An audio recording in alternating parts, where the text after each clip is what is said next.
What's going on, traders? Welcome to this week's episode of the Weekly Watchlist, where I do a technical analysis and give you some of my thoughts on the tickers up here on the left. We have the broad market comprised of SPY, the Qs, and IWM. After that, we always look at a core group of companies here, and the Discord members always vote on a set of quickfire round tickers. If you want to vote for next week's quickfire round, feel free to join the Discord. It's linked down below in the description. It's completely free, and it's with all of our other free resources. In this video, we are going to talk about goals for 2021, and then some monthly charts as we head into the broad market, and then we'll get into our regular analysis. So let's get going.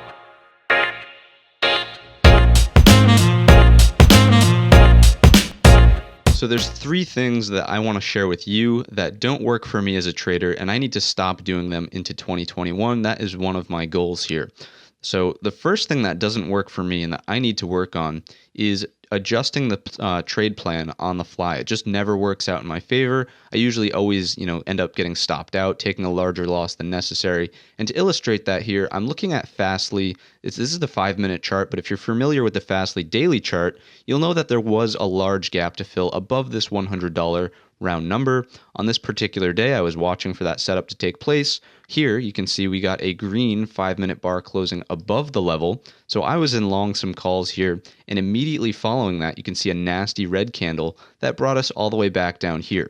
So generally on this trade setup, I'm just looking for a quick grind higher. Really, there should be very little to no overhead resistance here because we are in a gap, right? So as this started to happen, I was just kind of caught like a deer in headlights as price was trading way down here. What should have happened was I should have stopped out back below either here, the $100 psychological mark, somewhere in this general area of the chart, right? But I didn't, and I just held it, and now that I've seen this red candle develop, I just said, you know what? I see this support from yesterday. It's in here. We're holding the low of day. We didn't quite make it all the way there. I'm just going to adjust my stop loss to below low of day and just wait and see what happens here. And of course, you can see here, we did end up getting stopped out for a multiple $100 loss there. But again, this all kind of stems back to the original issue here, which was just adjusting the trade plan on the fly. So from now on in 2021, I'm going to, try my hardest, because no one's ever going to be a perfect trader, but I'm going to try my hardest to not adjust trade plans on the fly. If I miss a stop loss and, price does end up down here, I'm just going to take it off here because the trade is not going to the original plan. And I've proven to myself that I personally cannot adjust trade plans on the fly. It doesn't work for me. So I just got to respect that and be out when I need to be out. So that's number one. The next thing that doesn't really work for me is going to be trying to be directional or trend following on a non-trending ES day. And the ES is just the S&P 500 futures I trade after, the morning session and options kind of slow down. But anyways, on the ADD, which is over here on the left, I won't get into the internals, but this is indicating a non-trending day. On this day specifically, we had mixed breaths, right? Our volume was mixed across the New York Stock Exchange and the NASDAQ, and as well down here, our ticks are, mostly bearish down below. You can see the cumulative build is down, but they're kind of all over the place into the afternoon here. So what I'm getting at is in the ES, we had this trend line, and this happens kind of all the time, right? It's not just this day where I took a loss. It's basically trying to trade a trend line on a non-trending day as indicated by our internals over here. So this is something that, again, it doesn't work for me. I figured this out through journaling all of 2020 and kind of, getting into the nitty gritty with what works, what doesn't. And this is just something that doesn't work for me. So I would try to short here at this trend line. We're in a downtrend. Our lows are getting higher. We have key moving average as resistance as well. I always trade the ES on the 15-minute time frame.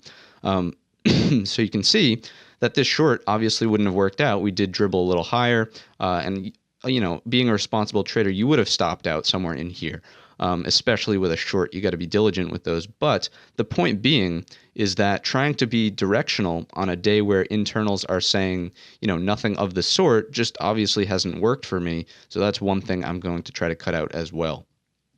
And lastly, a more positive goal going into 2021 is going to be learning, but more importantly, implementing some more advanced option strategies. Right now, my bread and butter is kind of, and it probably always will be, just buying and selling puts and calls, right? We're directional on a stock. We buy a naked call or a naked put, and we either make money or we don't. But with more advanced spreads, things like verticals. More importantly, I'm interested in butterflies, broken wing butterflies, ratio spreads, things of that nature. You can start to play with the options configurations. Of course, this would be swing trading, not necessarily day trading. And you have more flexibility to wiggle out of a trade that's not working. You're more likely to take a break even. You can stack up a number of small wins that will eventually add up.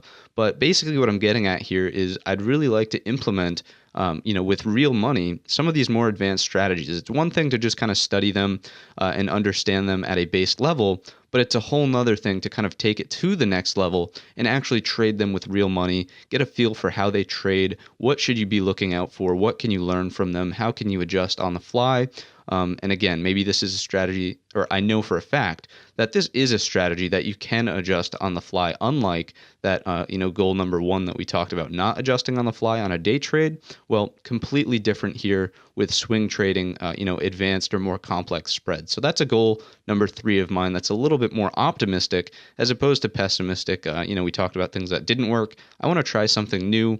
Maybe this won't work for my personality as well, but I won't know until I actually try. So that's number 3. Let's get going with some analysis.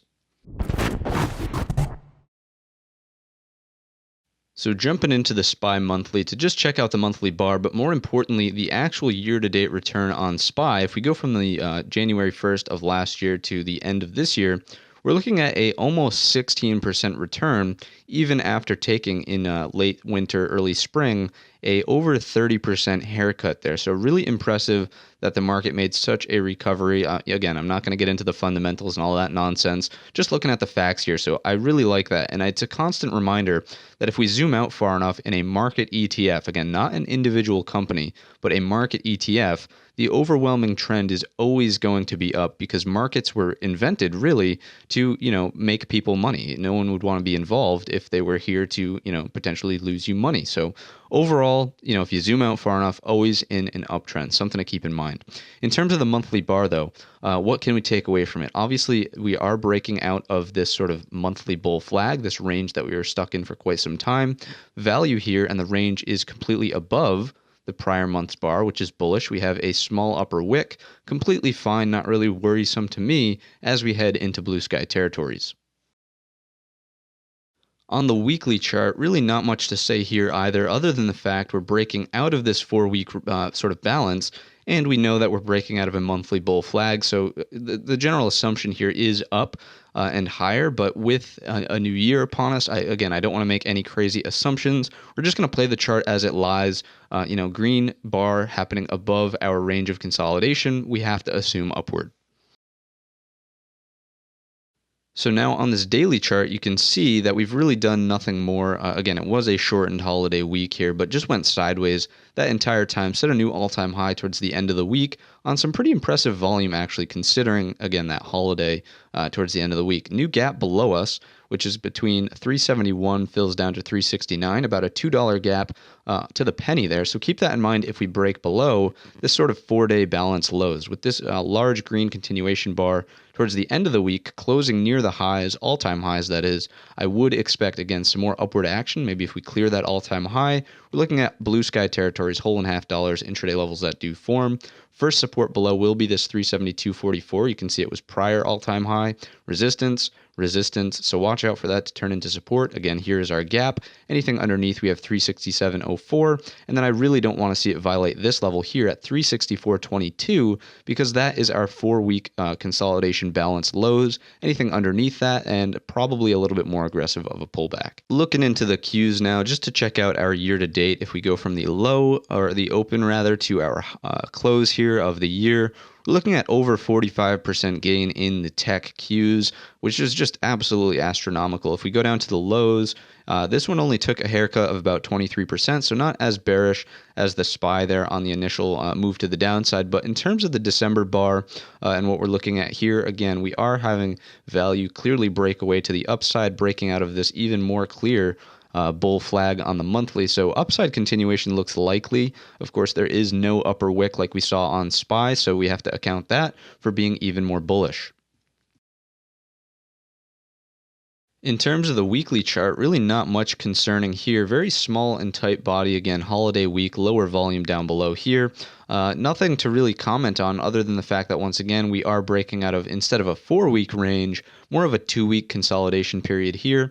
With that tighter range, is it possible that the Qs kind of cool off and have a trend trajectory that looks something like this? Absolutely. Maybe it's no more, it's going to stop looking like that and start to cool off a little bit. Again, don't really want to speculate too much as we head into a new year. Anything can kind of happen, but in terms of what we have in front of us, that could be a scenario. In terms of levels to trade off of, you can see once again, we are just within a 4-day balance. Okay, so not like SPY 4 weeks. Instead, the Qs is a 4-day balance. And the highs I would really be looking out for a break of around 314.30, so slightly lower than the all-time high. Of course, the most bullish thing here would be a move clear up and over the all-time high, but look out for a little resistance prior to that. And then just blue sky territories above. We have to imagine that the trend remains intact. It's the path of least resistance, especially with sort of a hammer-ish looking candle there forming on Friday. If the move is down, then we're looking for this as support here at 312 just about. Watch out for support trend line to come in after that, and then just walk down your supports accordingly. We have 308.30. Anything underneath is going to be here at 304 the whole dollar. And then lastly, I really don't want to see it underneath this level around 298.50 because that was where our first major pullback into support trend line came from, and violating that would be a clear lower low. Last but not least, we have Russell 2000, IWM, and our small caps. And of course, here we have, I would venture to say, the most impressive move, right? If we go from the open to the close of this year, we're up over 17.5%. But again, the most impressive because if we look at the haircut it took earlier on in the year, down over 42% there to closing green, 17% or higher. Just absolutely impressive here in our small caps, especially in the last 2 trading months of the year. So in terms of the monthly bar, again, value is complete breakaway to the upside from the prior month's range. We do have a little bit of a larger upper wick here, but in terms of the trend here, it's quite clearly up. You don't want to fight that. We'll really have to break it down to a weekly to say any more. So here is that weekly chart. We talked about in last week's video that when the Russell does break, it's going to be a little bit more aggressive than what we're used to. So we had this steady grind, and then boom, this last week of trade, we did kind of see that more aggressive break. Let's actually go to the daily and talk about the trend line. So here it is. We were in this nice steady grind higher, and I did warn you guys that when the Russell does break, it's more aggressive, and that's what I was talking about on Monday and Tuesday. We saw an influx of volume down here, and we got a clean break of our support trend line. I can't remember if it bounced intraday there. Wasn't really watching it, but anyways, what we want to see now is either this hammer results in a bounce that gets us back into the uptrend, and we might have to adjust the trend line a little bit, or the other scenario, of course, is that we fail, and this is a back test of the trend line, and we move lower off of that 198, and we see a little bit deeper of a pullback. So be on sharp lookout, really, for a lower high to potentially develop, in which case we're going to target the 191.66 on any more aggressive pullback kind of under this set of lows in here around 195. To the downside after that, we have 187.68, and then from here, you can see that was really, really a tight area of consolidation. I would use this as a zone of support down here between 184.36 and 182.25 because, again, this is more of a zone of consolidation. I don't want to specifically, leave you constrained to this as support and then this as support. It could get a little choppy if we come down into here. Of course, if we take out the all-time high, we did take out 200 psychological, then we're just looking for blue sky levels, whole and half dollars, intraday levels that do form over the 201.18. If you've made it to this point in the video, I'm sure you're enjoying the analysis. Hit the thumbs up button and subscribe to the channel so you know every single time a new video comes out. So jumping into our companies with Apple to kick it off, we're not going to look at monthlies here. It would take forever. But on Apple, we have 3 red days down, or 3 doors down. Let me know in the comments if you remember that band. But anyways, 3 days down, kind of aggressive for downside action given that Apple's in such a strong uptrend here. So watching for maybe a little bit of early support and reversal out of this level. You really want to see it get back above the 133.38 to retest all-time highs But if the aggressive pullback does continue, the key area on the chart is here. It's the support trend line as well as the top of the gap, closer to that 130 mark. If that breaks, well, first of all, I'd look for that to act as first touch support, definitely. If it breaks, look for a gap fill down to 128.31 and lower into 125.34. But again, given the strong uptrend here, nice controlled pullback, I would expect higher continuation in Apple. So a lot more lines here on Netflix, but they're all important. What we're looking at is, we had a fake break back down below the top of our breakout level here, but a hammer formed at support trend line. Hopefully you caught on to that early on Monday, and we did move higher after that. So breaking above now that prior pivot high does look pretty bullish. So we have to assume upward is going to, remain intact. So we're looking at 550 as next target above. Anything after that is 557.01. And then once we get into that all-time high, we talked about this in the past, we really need to see it set a new all-time high. Otherwise, we're going to be stuck in this larger range. You can see we've failed to do so twice. Right, this should have been attempt number 2. We should have came into it and gone a little higher, especially given that large bar. Should have done it here. So now, fourth time or third time, depending on how you're looking at it, better be the charm. Otherwise, once again, what are we doing?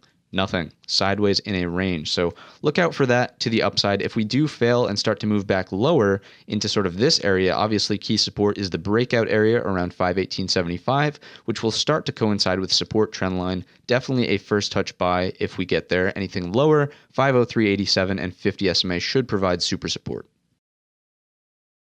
So Tesla worked out perfectly. We did look for higher based on last week's Friday or Thursday close, and we got higher. Now we're going to be looking for lower, given the fact that we have an inverted hammer here that closed on Thursday. So look out for a retest of our prior all-time high around the 684 mark. Probably look out for 700 psychological first. We did close at 705.67. So depending on if there's a gap early on in the week, look out for 700 as a psychological number. Anything underneath, of course, is at 653.67 and support trend line. Again, probably a buy given the fact that we did set a new high and we are maintaining our higher lows. If we do go higher, it's just blue sky territories. And on a stock this expensive, we're looking at $5 marks, $10 marks, $25 marks, and $50 marks.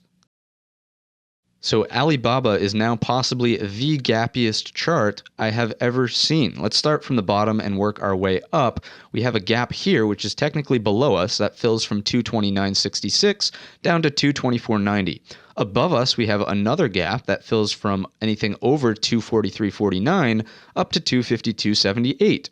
Once again, above us, another gap here, which is between 271.25 up to 275.72, and then one more gap above, again, just tons and tons of poor structure here, between 280 and 290.57. So lots and lots of gaps to carry forward into the new year based on the chart. And what we're looking at down here, though, again, being so choppy, anything could happen. So take what I say with a grain of salt. With the red candles here, though, I would expect a move to fill the gap below us first, and then potentially once we've repaired this structure, move back higher to fill the gap above. That's fill the gap below to fill the gap above. That's a specific kind of strategy that sometimes works, sometimes doesn't. It's just something that potentially could happen.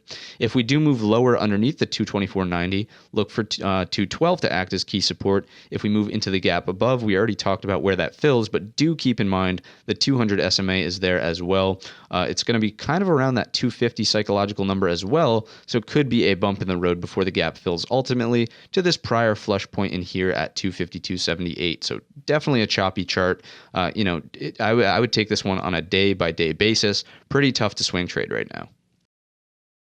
Facebook is giving us mixed signals. It had this huge day on Monday, breaking back above our support trend line. Then inverted hammer led to a little bit more of a sell-off. So back below the support trend line now. Will it ultimately come back down and retest sort of this 266 area of key support that we talked about in last week's video? If that breaks, once again, we're looking for 265 as a last ditch, and then ultimately a move back down into our 259.16. And again, with this large upper wick off of the 50 SMA, off of the back test of our support trend line, that may be in store. I'm kind of favoring the downside. This looks to me like nothing more than a back test and fail to go lower. If we do go higher, though, and again, this could happen, so take it day by day, we're looking at a move over the 278.82 to really put us higher. You can see very little resistance here until we come into the 287.89, 288 area where our downtrend resistance, trend line will be. Again, based on everything that's happening here, it looks like a failed backtest. I don't foresee it coming higher, but next target above would be at 297.41. And jumping over to NVIDIA, it is trying to hold on to its support trend line. Multiple lower wicks / hammers forming here on Wednesday, Thursday. So my first thought is definitely higher. But again, watch out for that 50 SMA. It has proven to be an extremely stubborn resistance, as noted in this section of the chart. If we break higher, though, I would watch out for this resistance trend line to be in play.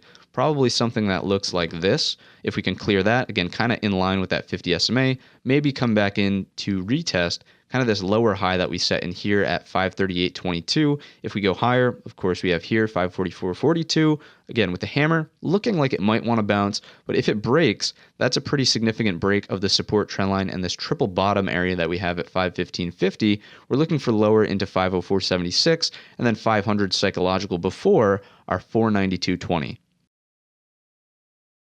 So I really like what's happening here on Microsoft. I am on high alert for a break above this 225-ish area, 226-ish area. If we can clear that, I think it looks really good for a daily sort of bull flag breakout that would look like that, kind of putting us back above this prior sort of pivot high, swing high around 228. So look out for that as sort of a target if we get a break of all this key resistance. I do think that's a nice daily pattern that's setting up. With the hammer that's formed on Thursday, again, I do think it looks good for up early on in the week. You have the targets above. If we fail below the 220.85, just look for a move back down into this area of prior resistance, turned into support here at 216.39. 50 SMA should start to catch up and provide super support by the time we get there. And if that gives, which again, I don't foresee that happening, but if it does, we have 210, the whole dollar below. Amazon is breaking out of a daily symmetrical triangle. We sort of saw a little bit of chop on the initial break to the upside, then a huge green day and a nice move here. If we can maintain this prior area of resistance as support at 32.50, then I think we look good for a move back to retest this pivot high in here, which is a little bit earlier than our 33.61. I'd just call it 33.50. Look for a retest of that area, and if it breaks, then we're looking at a move into probably 3,500 psychological round number up here, kind of coinciding with a prior area of resistance as well before the all-time high. Again, that could all stem from a larger, sort of a zoomed out look at this larger term symmetrical triangle that we have here. Smaller, right? This is kind of a daily bull flag, something like this. If we break out, again, weekly target might be here. Anything above could start to chop into this area up above, that 33.61 area.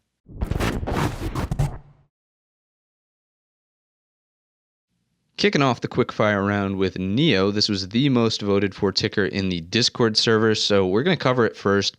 We'll cover the chart as it lies, but there's something we need to talk about, of course. There is an inverted hammer here at known resistance. It was prior support, so definitely a key level right around $50, the psychological number. This would lead us to believe that the move early on in the week is going to be lower, where we would expect to catch some support here at the 50 SMA as happened on, what would that have been, Tuesday. Anything underneath that, and of course NEO is really just trading in a range like this, and support is here between 40.63 and 38.50.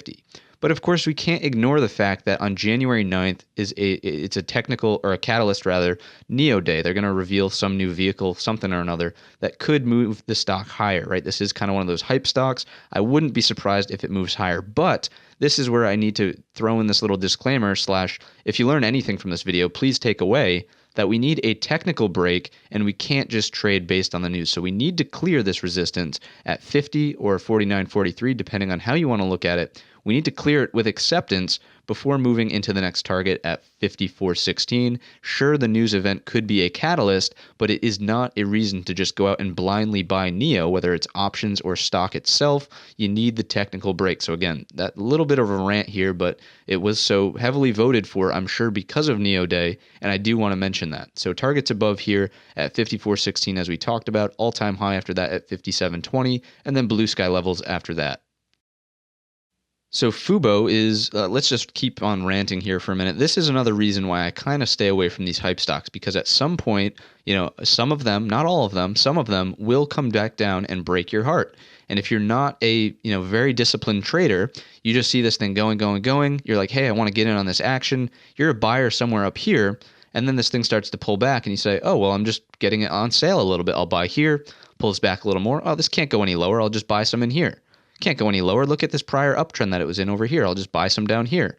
And then it just continues to go down and down and down. And if you don't respect a stop loss, again, you're not looking at the technical chart, you're just looking at news, you're looking at hype, all that stuff, then it will probably burn you in the long run. It's not a sustainable strategy.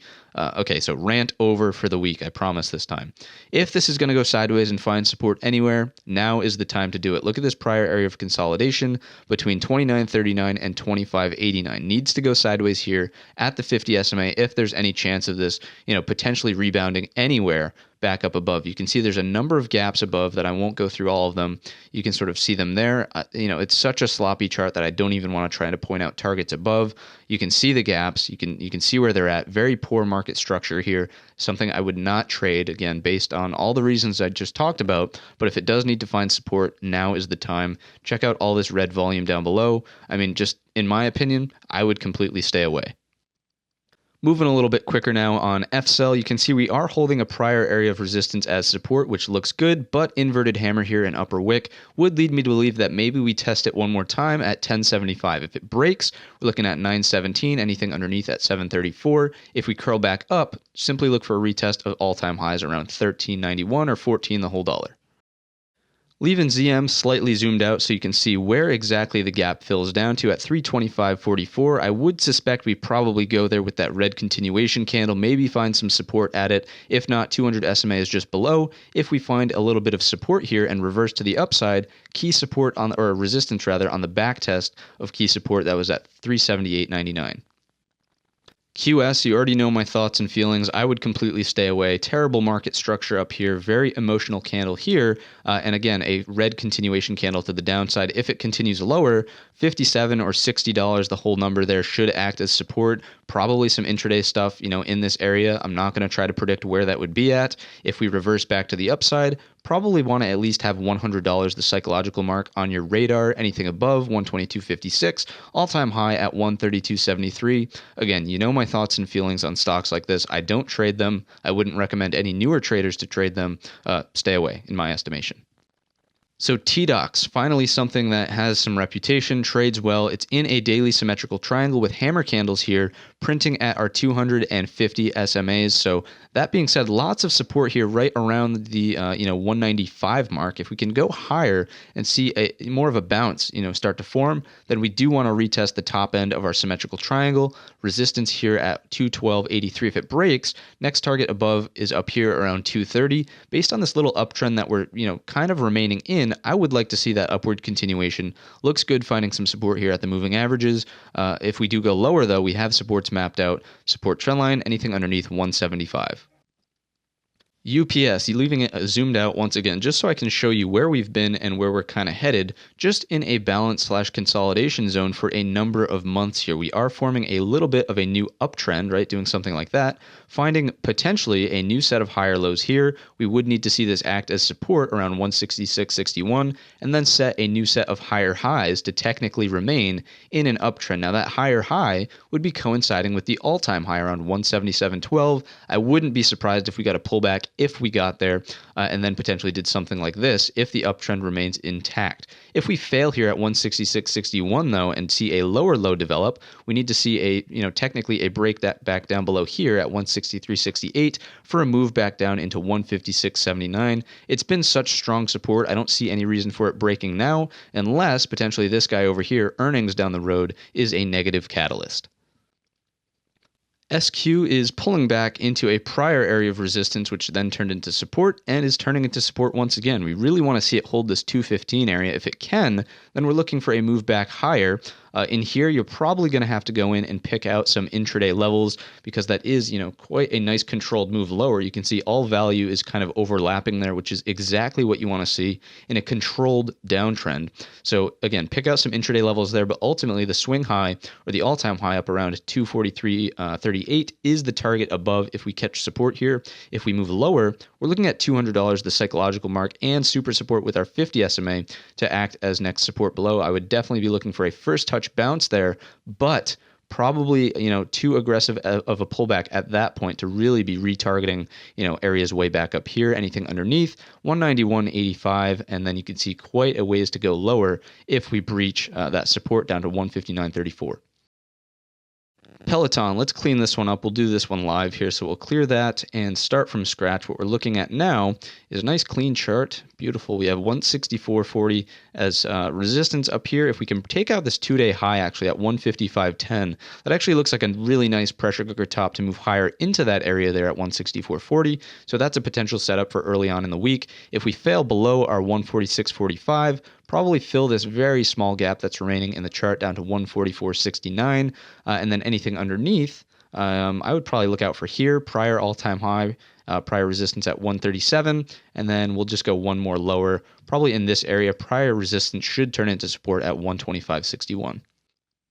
And last but certainly not least, we have Walmart. Let's go ahead and throw a trend line on here if it works. Let's see if it does do something like that. Nah, not quite. We'll try one more time from down here at the bottom, and swing out method would say there probably. So actually no real trend line support, maybe this one, so watch out for that. But it looks like we're forming some hammers earlier than that, so I would be on the lookout for a bounce if we get some green confirmation. If I could get the tool, why is that working? It's not working. But anyways, if we get some green confirmation above the high of that hammer, look to retest the super resistance where the 50 SMA and 146 horizontal levels are coinciding. If it breaks, you can see we could grind higher into the all-time high around 153.66. But if we get rejected, probably going to retest this area of support. Let's go ahead and grab the right tool there.